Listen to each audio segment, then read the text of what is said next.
छोटा शेर का बच्चा एक कीड़े को देख रहा था। उस कीड़े को एक गिरगिट अपना भोजन बना लेता है। इस मासूम को बहुत अफसोस होता है। शेर का बच्चा चिल्लाकर गिरगिट को भगा देता है, लेकिन तभी चट्टानों ने आवाज आने लगती है। बच्चा यहाँ वहाँ देखने लगता है। पहाड़ों से बहुत सारे जानवर भागने हुए आ रहे थे। बच्चा घबरा जाता है और भागने लगता है। उन सभी जानवरों को जंगल के लकड़बग्घे भगा रहे थे। ये सारी चाल इन्हीं लकड़बाघों की ही थी। बच्चा एक छोटे पत्थर के सहारे छुप जाता है, लेकिन बच्चा बहुत डरा हुआ था। इस भगदड़ में वो दब सकता था। तभी वो भागकर एक सूखे पेड़ पर चढ़ जाता है, लेकिन ये पेड़ भी टूटने ही वाला था। तभी बच्चे ने देखा भगदड़ के बीच इसके पिता भागते हुए आ रहे थे। उसके पिता आ जाते हैं और कहते हैं, बेटे सिम्बा में आ गया, चिंता मत करो। लेकिन तभी पेड़ टूट जाता है। दोनों भगदड़ के बीच गिर जाते हैं, लेकिन बहादुर पिता अपने बेटे को कैसे भी भगदड़ से सुरक्षित जगह कर देता है और खुद उस भगदड़ की चपेट में आ जाता है। सिम्बा घबरा जाता है, लेकिन उसने देखा उसके बहादुर पिता पहाड़ पर ऊपर चढ़ रहे थे। ये देखकर सिम्बा की जान में जान आती है। उसके पिता पहाड़ के आखिरी छोर तक पहुंच गए थे। ऊपर उसका भाई खड़ा था। ये सारी साजिश इसी शेर ने की थी। सिम्बा का पिता अपने भाई से मदद मांगता है, लेकिन ये तो सिम्बा के पिता की जगह लेना चाहता था, जिस वजह से ये अपने भाई से मदद मांग रहा था। लेकिन इसका मतलब ही भाई उसे पहाड़ से नीचे धक्का मार देता है। अपने पिता को नीचे गिरते देख सिम्बा जोर से अपने पिता को पुकारता है, लेकिन अफसोस, बेचारे सिम्बा ने अपने पिता को खो दिया था। ये नन्हा बच्चा अभी से अनाथ हो चुका था। वो अपने पिता के पास ही सो जाता है। तभी यहाँ सिम्बा का चाचा आता है। ये बच्चे को डरा कर भगा देता है। बेचारा नादान बच्चा डर कर यहाँ से भाग जाता है और लकड़बग्घों से कहता है, मार डालो उसे। सारे लकड़बग्घे सिम्बा को पकड़ रहे थे, जिस वजह से सिम्बा पहाड़ से नीचे गिर जाता है। लकड़बग्घों को लगता है कि वो मर चुका होगा। वो यहाँ से चले जाते हैं और यहाँ वही बूढ़ा शेर अपनी चाल चलता है। सिम्बा के परिवार को धमकाकर खुद ही राजा बन जाता है और साथ में लकड़बग्घों को भी शामिल कर लेता है। लेकिन सिम्बा अभी जिंदा था। वो एक नजर अपनी गौरव भूमि को देखता है और यहाँ से चला जाता है। सिम्बा ने अपना घर परिवार सब छोड़ दिया था। इसीलिए कहते हैं कि पिता एक सूरज के समान होता है। अब सिम्बा की जिंदगी में केवल अंधेरा था। वो थक कर जमीन पर सो जाता है। तभी यहाँ कुछ गिद्ध आते हैं। सभी गिद्ध सिम्बा को भोजन बनाने वाले थे, लेकिन तभी कोई सिम्बा की तरफ आ रहा था। वो एक जंगली स्वर था। स्वर सभी गिद्ध को भगा देता है। ये लोग सिम्बा को नहीं जानते थे, लेकिन नेवला उसे देखकर भाग जाता है, क्योंकि वो एक शेर का बच्चा। अब सिम्बा यहाँ से उदास होकर जा रहा था, लेकिन नेवला और स्वर सिम्बा के एक अच्छे मित्र बन जाते हैं। उसे हौसला देते हैं। कहते हैं, जिंदगी में हर कोई अपनों को खोता है। इस रीति को कोई बदल नहीं सकता और तुम तो एक बहादुर राजा के बेटे हो। ये सुनकर सिम्बा अच्छा महसूस करता है। वो दोनों उसे अपने जंगल लेकर जाते हैं, जो जंगल बेहद प्यारा था। सिम्बा को ये जंगल बहुत पसंद आता है। सभी जानवर सिम्बा को देख हैरान थी कि आखिर एक शेर का बच्चा हमारा दोस्त कैसे बन सकता है। लेकिन जो भी हो, सब मिलकर रहते हैं और साथ मिलकर भोजन करते हैं। धीरे धीरे सिम्बा अब बड़ा हो चुका था, जो बिल्कुल अपने पिता मुफासा की तरह दिख रहा था। और यहाँ पर सिम्बा के चाचा ने भौकाल मचा रखा था। लकड़बग्घों के साथ मिलकर जानवरों का शिकार कर रहा था। ये एक बेईमान और अपने भाई का हत्यारा था। इनको शिकार करते हुए एक पक्षी देख लेता है और सिम्बा का परिवार भूखा मर रहा था। इनको वो शेर शिकार नहीं करने देता था। तभी वही पक्षी सिम्बा के परिवार के पास आता है और इनको सारी बात बता देता है। लेकिन तभी यहाँ लकड़बग्घे आ जाते हैं, उसे पकड़ने लगते हैं। पक्षी यहाँ से भाग जाता है। सिम्बा का परिवार बेबस और लाचार था। ये लोग कुछ नहीं कर सकते थे, क्योंकि उस हरामी शेर ने इनके ऊपर दबाव बना रखा था। वो राजा बन चुका था। तभी एक शेरनी कहती है,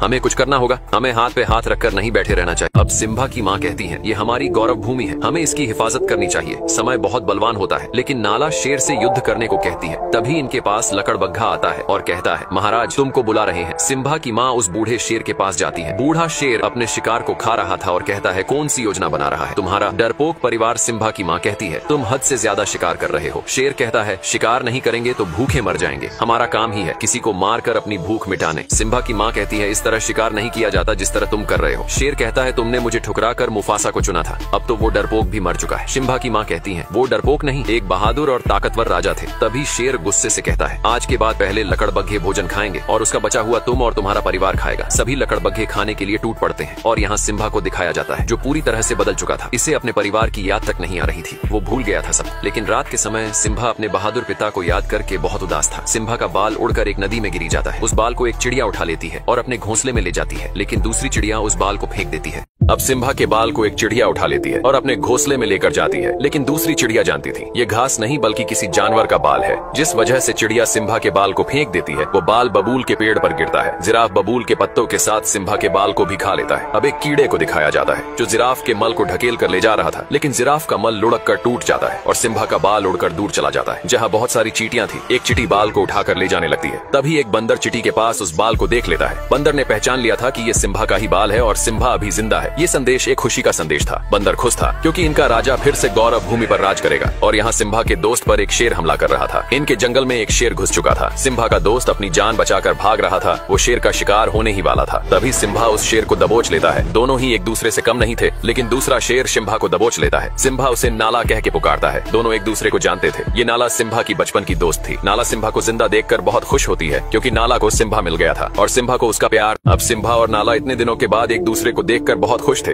नाला सिम्बा का बचपन का प्यार था। सिम्बा कहता है, नाला इस जंगल में तुम्हें बहुत अच्छा लगेगा, यहाँ सुकून है। नाला कहती है, सिम्बा तुम्हें अपने घर चलना होगा, उस बूढ़े शेर ने हमारी गौरव भूमि बर्बाद कर दी है, तुम हमारे राजा हो, सब तुम्हें देखकर बहुत खुश होंगे। सिम्बा कहता है, मुझे कहीं नहीं जाना, मेरा यही घर है, तुम भी यही रुक जाओ, इस जगह तुम्हें बहुत अच्छा लगेगा। सिम्बा नाला को पूरा सुंदर जंगल घुमाता है, दोनों बहुत मस्ती करते हैं। ये जगह नाला को बहुत पसंद आती है क्योंकि इस जंगल में सचमुच सुकून था। दोनों इस पल को जी भर के जीते हैं। तभी नाला कहती है, सिम्बा अगर तुम जिंदा थे तो तुम घर क्यों नहीं आए? उस बूढ़े शेर ने पूरी गौरव भूमि तबाह कर दी है, हमें कई दिन भूखे भी सोना पड़ता है। लेकिन सिम्बा कहता है, मुझे इससे कोई मतलब नहीं है, अब यही मेरा घर है, मैं इसे छोड़कर नहीं जा सकता। सिम्बा बहुत बदल चुका था, वो भूल चुका था अपने लोगों को। नाला कहती है, कैसे शेर हो तुम, तुम्हारे पिता और तुम में जमीन आसमान का फर्क है, तुम एक कायर हो, डरपोक हो। इतना बोलकर नाला यहाँ से चली जाती है। अब सिम्बा रात के समय जंगल में उदास घूम रहा था। तभी वही बंदर सिम्बा के पास आता है और कहता है, सिम्बा पहचानो खुद को कि तुम कौन हो। सिम्बा बंदर की बात को अनसुना करके जाने लगता है। तभी बंदर कहता है, मैंने अब सिम्बा अपने घर जाने से मना कर देता है क्योंकि सिम्बा का अब से यही घर था। नाला कहती है, सिम्बा हमें तुमसे उम्मीद थी कि तुम हमारी और गौरव भूमि की रक्षा करोगे, लेकिन तुम तो डरपोक और बुजदिल निकले। इतना बोलकर नाला यहाँ से चली जाती है। लेकिन सिम्बा को कोई फर्क नहीं पड़ रहा था। अब सिम्बा उदास होकर जा रहा था। तभी इसे वही बंदर मिलता है। सिम्बा उस बंदर को नहीं जानता था, लेकिन बंदर सिम्बा और उसके पूरे परिवार को जानता था। बंदर सिम्बा के पास आकर कहता है, सिम्बा पहचानो तुम कौन हो। लेकिन सिम्बा उसकी बातों को इग्नोर करके जा रहा था। तभी बंदर कहता है, मैंने मुफासा के बेटे को गोद में खिलाया है। इतना सुनते सिम्बा रुक जाता है और कहता है, तुम मेरे पिता को कैसे जानते हो? बंदर कहता है, तुम्हारे बहादुर पिता को कौन नहीं जानता, मैं तुम्हें तुम्हारे पिता से मिलवा सकता हूँ। सिम्बा बंदर के पीछे पीछे भाग रहा था। सिम्बा को लग रहा था कि उसके पिता जिंदा है, लेकिन बंदर सिम्बा को एक नदी के पास लाता है और कहता है, देखो अपने पिता को। सिम्बा पानी में अपने चेहरे में पिता का चेहरा देखता है। बंदर कहता है, तुम्हारे पिता तुम्हारे अंदर है। तभी सिम्बा को आसमान से आवाज आती है, वो इसके पिता थे। वो कहते हैं, बेटा सिम्बा तुम एक शेर हो और शुरू से ही शेर जंगल का राजा रहा है। इतनी बातें सुनने के बाद सिम्बा में अपने पिता की ताकत और वो जोश महसूस हो रहा था और निकल पड़ता है।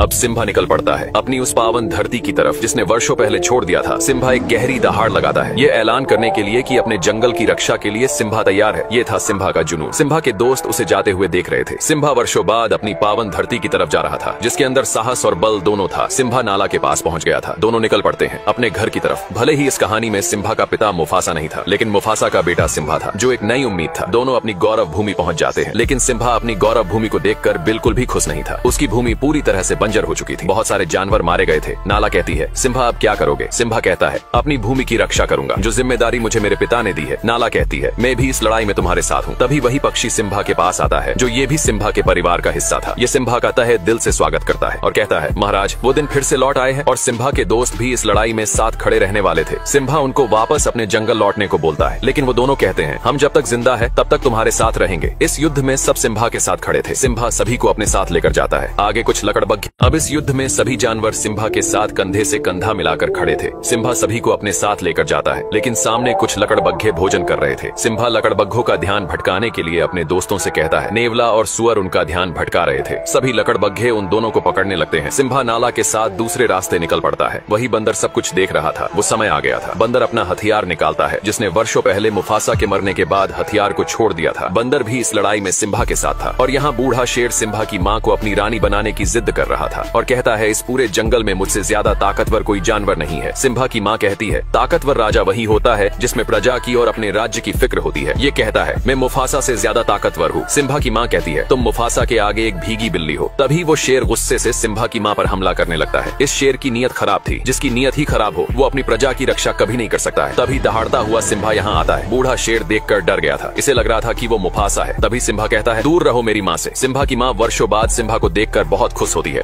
अब सिम्बा दहाड़ता हुआ यहाँ आता है। बूढ़ा शेर उसे देखकर डर गया था। इसे लग रहा था कि वो मुफासा होगा। सिम्बा कहता है, दूर रहो मेरी माँ से। सिम्बा की माँ वर्षों बाद सिम्बा को देखकर बहुत खुश थी। जो दिया वर्षों पहले बुझ गया था वो फिर एक नई रोशनी लेकर आया था। बूढ़ा शेर कहता है, भतीजे तुझे जिंदा देखकर बहुत खुशी हुई। सिम्बा कहता है, कोई एक वजह बताओ चाचा की तुम्हें जिंदा छोड़ दूं। बूढ़ा शेर कहता है, ये मत भूलो तुम जंगल के राजा के सामने खड़े हो। तभी नाला कहती है, अब से हमारा राजा सिम्बा है, उसके लिए हमें भले ही युद्ध ही क्यों न करना पड़े। सिम्बा का परिवार भी युद्ध के लिए तैयार था। सिम्बा कहता है, हार मान लो चाचा। बूढ़ा शेर कहता है, मैं नहीं चाहता कि मेरे हाथ हो, तुम सब मारे जाओ। तुम सब मेरा परिवार हो और क्या तुम सबको पता है तुम्हारे सिम्बा ने क्या किया है भतीजे? तुमने इनको बताया नहीं कि तुम अपने पिता मुफासा के हत्यारे हो। अपना गुनाह कबूल करो और बताओ सबको कि तुम्हारी वजह से हमारे महान राजा मारे गए। सिम्बा का पूरा परिवार सिम्बा को देख रहा था। तभी सिम्बा कहता है, हाँ मेरी वजह से मारे गए थे मेरे पिता। तभी बूढ़ा शेर कहता है, आखिर कर लिया कबूल, हत्यारा है ये अपने पिता का। इसी की वजह से आज महाराज हमारे बीच नहीं रहे। ये क्या राजा बनेगा जिसने अपने पिता को ही निगल लिया। बूढ़ा शेर सिम्बा की बातों को दबाता हुआ उसे पीछे लेकर जा रहा था। सिम्बा घबरा गया था और कहता है, मैं राजा नहीं बनूंगा। तभी सिम्बा अब बूढ़ा शेर सिम्बा की बातों को दबाते हुए उसे पीछे लेकर जा रहा था और जोर से चिल्लाकर कहता है, झुकाओ अपने सर को। तभी सिम्बा का पैर फिसल जाता है। सिम्बा चट्टान पर लटका हुआ था। यहाँ जोर की बिजली कड़कती है। ये वो आखिरी पल था जिसमें एक पापी का अंत तय था। बूढ़ा शेर कहता है, ये नजारा मैंने वर्षों पहले देखा था, बिल्कुल तुम्हारी तरह ही मुफासा ने मेरी आंखों में देखा था। बूढ़ा शेर उछलकर सिम्बा के पंजों को दबा लेता है और कहता है, एक राज की बात बताऊं भतीजे, तेरे बाप मुफासा को मैंने ही मारा था। इतनी बात सुनते ही सिम्बा अपने पिता के उस दुख भरे पल को याद करने लगता है। तभी सिम्बा जबड़े से उसके बाल पकड़कर ऊपर आ जाता है और चिल्लाकर कहता है, कैसे भाई हो तुम, अपने सगे भाई की ही हत्या कर दी। बूढ़ा शेर कहता है, ये झूठा बोल रहा है, इसकी बात मत सुनो। तभी सिम्बा की माँ कहती है, तुमने मुफासा को नहीं मारा तो उनकी आंखों में कैसे देखा। बूढ़े शेर का अंतिम समय आ चुका था। तभी बूढ़ा शेर लकड़बग्घों से कहता है, मार डालो सबको। सभी लकड़बग्घे सिम्बा के ऊपर टूट पड़ते हैं, लेकिन सिम्बा सभी लकड़बग्घों को जबड़े से दबाकर फेंक रहा था। नाला अपने परिवार को हमला करने को कहती है। सिम्बा का पूरा परिवार लकड़बग्घों पर टूट पड़ता है। ये था एक भीषण युद्ध जो सत्य और असत्य के बीच हो रहा था। सभी लकड़बग्घे सिम्बा को नोच रहे थे।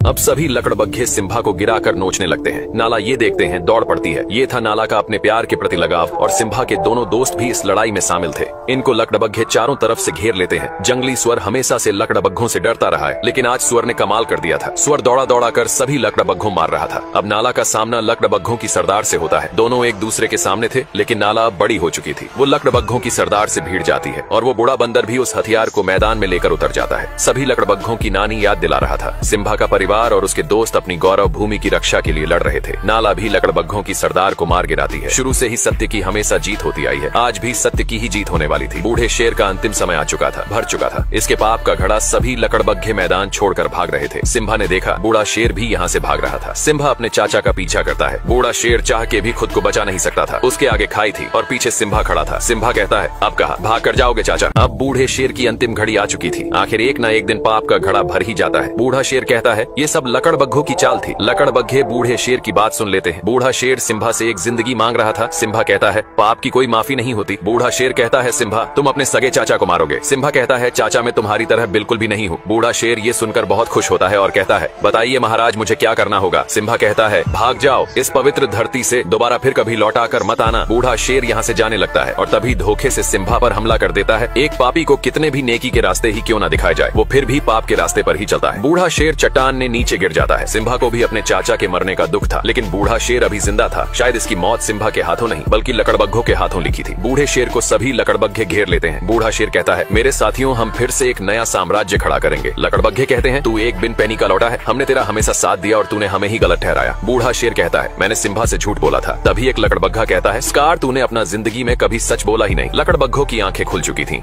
सभी लकड़बग्घे बूढ़े शेर पर टूट पड़ते हैं। ये था एक बुराई का अंत। इस लड़ाई में फिर से अच्छाई की ही जीत हुई थी। अब सिम्बा अपने परिवार से मिलता है। सिम्बा का परिवार फिर से एक जीती जागती जिंदगी जीने वाला था। सिम्बा उस बंदर से भी मिलता है जिसने सिम्बा को हौसला दिया, उसे उसकी पहचान बताई। आखिर एक सच्चा राजा वही होता है जिसमें अपने प्रजा और गौरव भूमि की फिक्र हो। ये सब सिम्बा के अंदर था। वो एक वीर सम्राट था, एक वीर योद्धा था और इस गौरव भूमि का एक राजा भी था। सिम्बा के राजा बनने से सभी जानवर बहुत खुश थे। जिस जिंदगी को डर कर जिया करते थे, अब उस जिंदगी को खुलकर जीने का समय आ गया था। सिम्बा और नाला के प्यार से एक प्यारा बच्चा हुआ। सिम्बा के बाद इस गौरव भूमि की रक्षा करने वाला सम्राट। ये स्टोरी यहीं पर समाप्त होती है। फिर से लौटेंगे ऐसी ही एक मुफासा की बचपन की स्टोरी लेकर